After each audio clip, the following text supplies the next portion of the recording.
Continuando con nuestro programa, tenemos la intervención de la escritora Sara Beatriz Guardia, directora del Centro de Estudios La Mujer en la Historia, y con el tema La Mujer en la Historia en América Latina, y directora también de la Cátedra José Carlos María de, con la conferencia Historia y Género, Mujeres en la Ciencia. Recibimos con fuertes aplausos.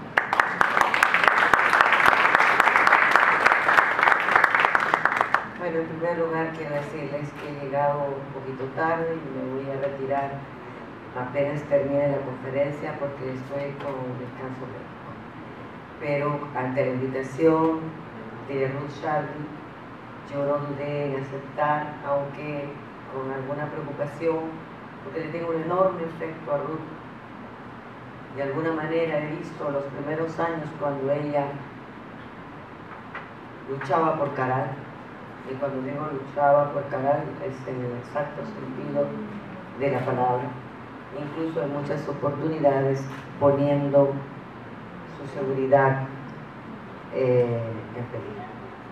Es por eso que estoy acá y les agradezco a todos la presencia y voy a hablar sobre la historia, educación y género, mujeres en la ciencia. El acceso a la educación para las mujeres peruanas ha sido un largo y difícil camino. Según el Instituto Nacional de Estadística e Informática, INEI, el elevado porcentaje de analfabetismo de las mujeres afecta sobre todo a sectores pobres, rurales y con poblaciones indígenas.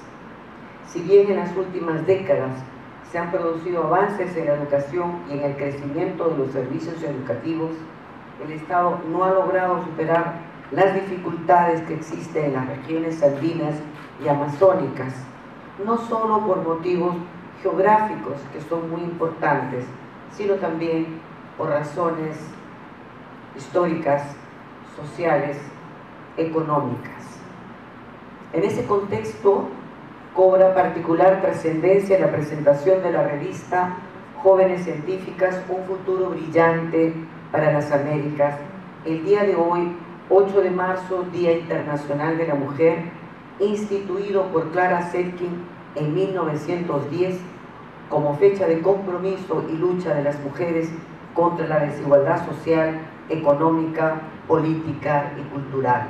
Hay que decir que Clara Zetkin, una de las primeras mujeres que dirigió un periódico que en Alemania se llamaba La Igualdad, que desde el momento que ella empieza a hacer todo un trabajo para reflejar la situación de las mujeres, se eleva a tal grado la difusión de este periódico que tiene que ser reprimido y después sacado de circulación. Ese es en el contexto también en que en 1917 estalla una revolución en Rusia y matan a Rosa de Luxemburgo, un periodo muy convulso y muy fuerte que influye después con toda la historia del siglo XX. El día 8 de marzo se instituye por Clara Zetkin en la Conferencia Internacional Socialista en recuerdo de las trabajadoras que lucharon en Nueva York por sus derechos políticos y lucharon por el derecho al sufragio y fueron golpeadas por la policía. Todo lo cual, pero para situar la importancia de esta revista, es pertinente desde mi punto de vista que conozcamos y hagamos un somero repaso al estudio de la educación desde una perspectiva de género en su relación con historia y con identidad. Porque la ciencia, si bien tiene un proceso casi autónomo, se produce en una situación histórica y social de un país determinado. Todo lo cual nos remite necesariamente a la constitución del Perú como república, como Estado-nación, una vez lograda la independencia de España, donde lo más relevante en ese momento es la confrontación entre los seguidores del pasado régimen y los liberales que intentaban destruir la universidad colonial y crear otra, es decir, Desde el comienzo de la Constitución del Estado-Nación del Perú, la educación estuvo en el centro del conflicto. La primera escuela de las mujeres, que fue creada después de la independencia en 1826, solamente incluyó como estudio la caligrafía, el catecismo y las labores. Solamente en 1830 se incorporó, después de una presión de los liberales, el dibujo, la música y el bordado. Y cuando en 1840 a alguien se le ocurrió que las mujeres también podíamos estudiar matemáticas, se originó tal debate en la sociedad que concluyó con la remoción de esta idea, quedando solo la religión y la instrucción doméstica como base de la educación femenina. A finales del siglo XIX, este conflicto se profundizó en la construcción de la nación. Los intelectuales, a finales del siglo XIX, fueron los principales actores de discursos y proyectos generando encendidas polémicas en un espacio donde se empezaron a conformar y precisar los discursos de identidad nacional y se trazaron los hitos de nuestra historia literaria y cultural. También en este periodo la educación se convirtió en un tema prioritario para las mujeres. El 26 de julio de 1873, la reforma educativa instituida por el presidente Manuel Pardo y Lavalle, que comprendía aspectos muy importantes como la descentralización, la obligatoriedad de la educación primaria, la creación de escuelas normales, la creación de escuelas con prioridades en agricultura, en ingeniería, no incluyó a las mujeres en esta reforma. Lo único que se pudo conseguir es que sea incorporada el estudio de la retórica.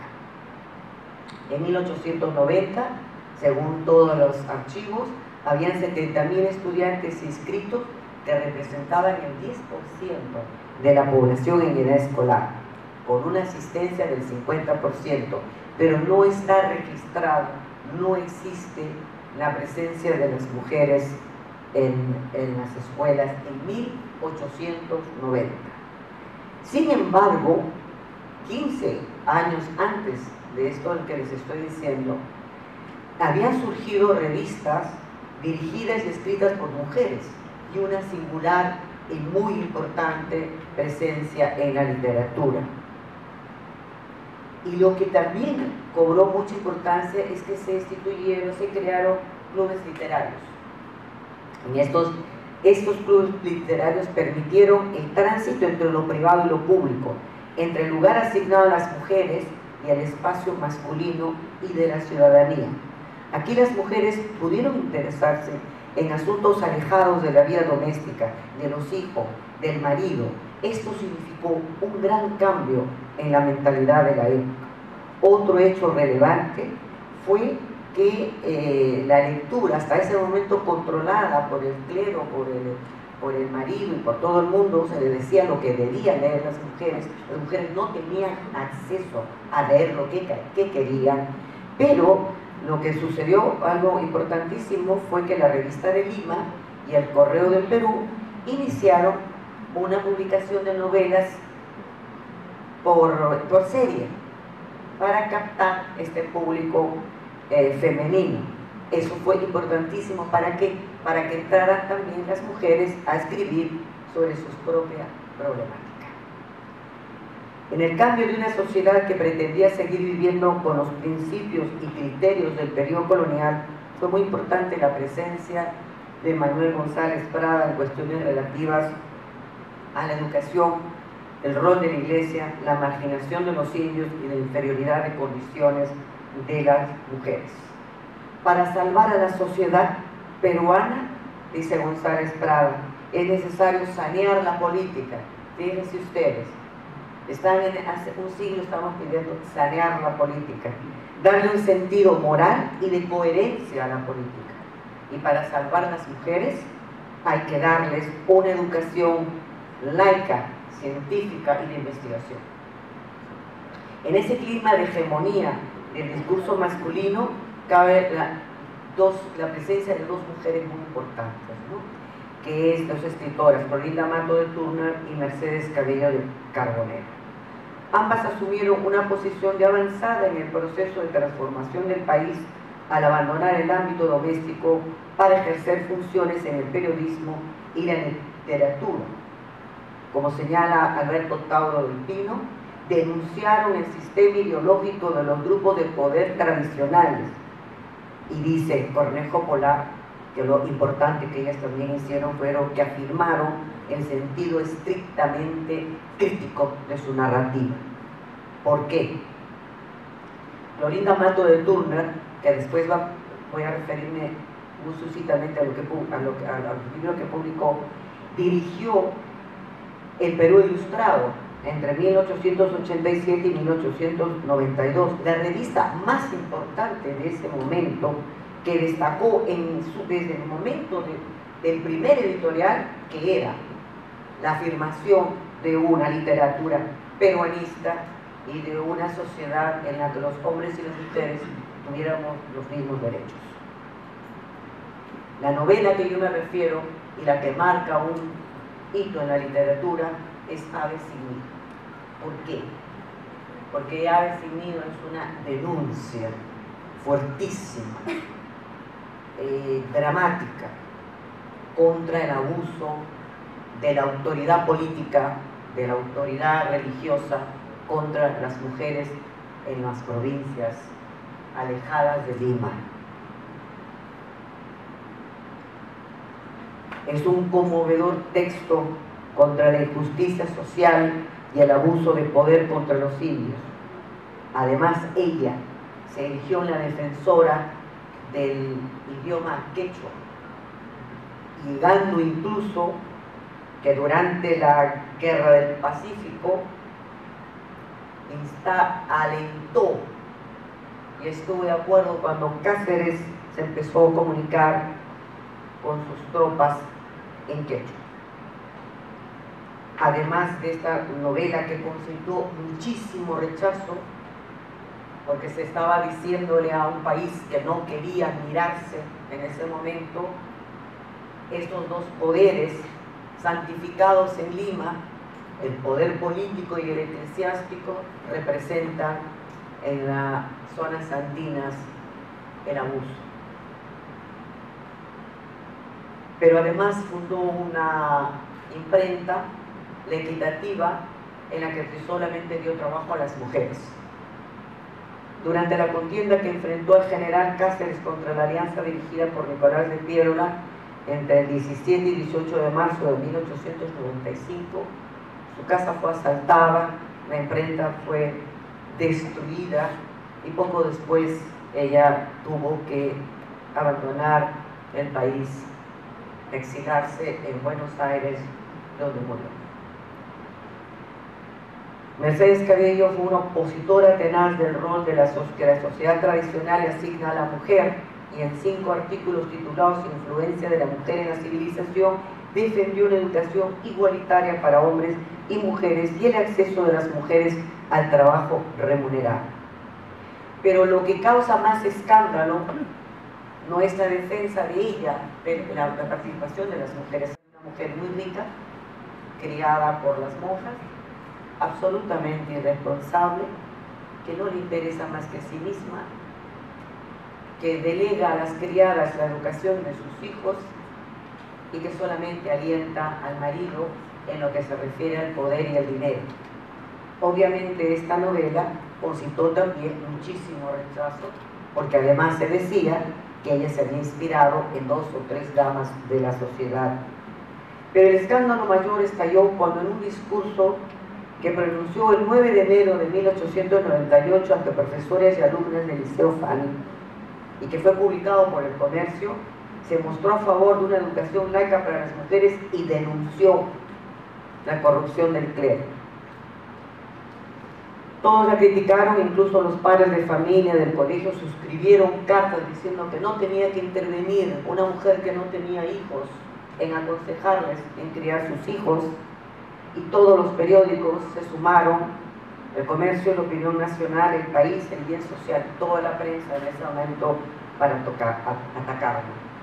buscando remedio a una enfermedad implacable que ella empezó a afrontar, viajó a Buenos Aires y finalmente no pudo seguir escribiendo y regresó a Lima, y el sábado 27 de enero de 1900 la escritora, vilipendiada, insultada y despreciada, había perdido la batalla y solo le quedaba por delante el tortuoso y dramático ingreso al manicomio de Lima.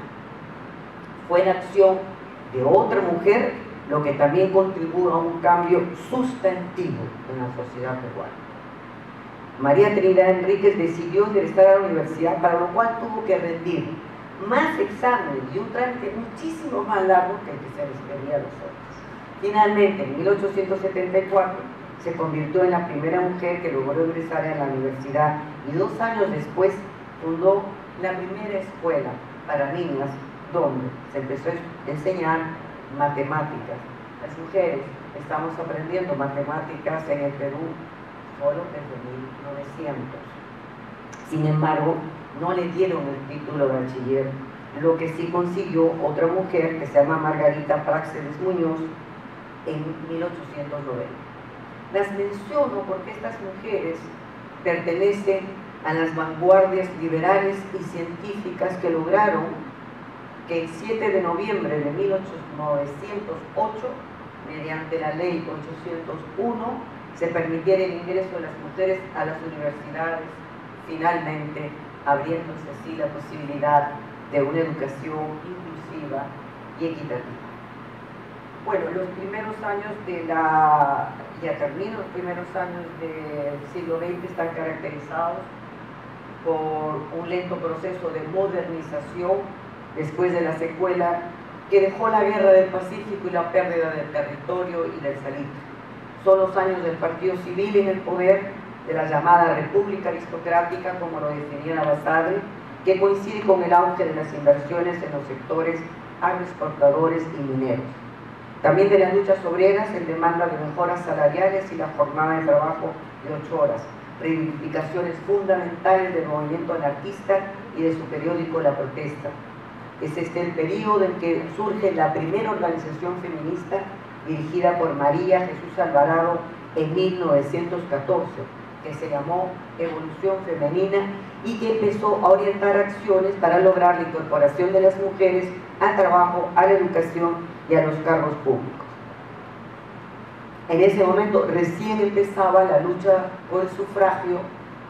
No olvidemos que la primera constitución de la naciente república en 1826 no menciona a las mujeres en ningún artículo, simplemente no existimos. Según el artículo 14, los requisitos para ser ciudadanos eran ser peruano, ser casado, mayor de 24 años, saber leer y escribir, tener empleo en la industria o profesar alguna ciencia o arte. Es decir, en primer lugar, ser hombre, letrado y con profesión. Y las constituciones de 1828, 1834 y 1839 son aún muchísimo más explícitas al establecer en el artículo 4: son ciudadanos peruanos todos los hombres nacidos libres en el territorio de la República.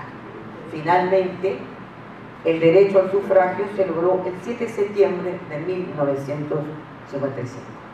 Largo y difícil el camino de las mujeres en la conquista de sus derechos, y más difícil aún y más largo ser consideradas aptas para la ciencia.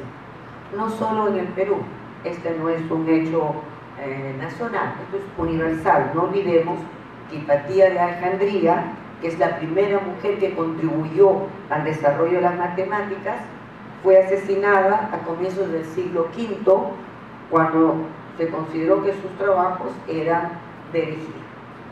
Y a lo largo del siglo XIX, como Liz Meitner, por ejemplo, la destacada física nuclear, jamás fue reconocido su trabajo, fue reconocido el trabajo de los hombres del equipo donde ella trabajaba. Su nombre no aparece sino 30 años después, lo mismo que Barbara McIntosh, que en el siglo XX realizó importantes investigaciones en el campo de la genética.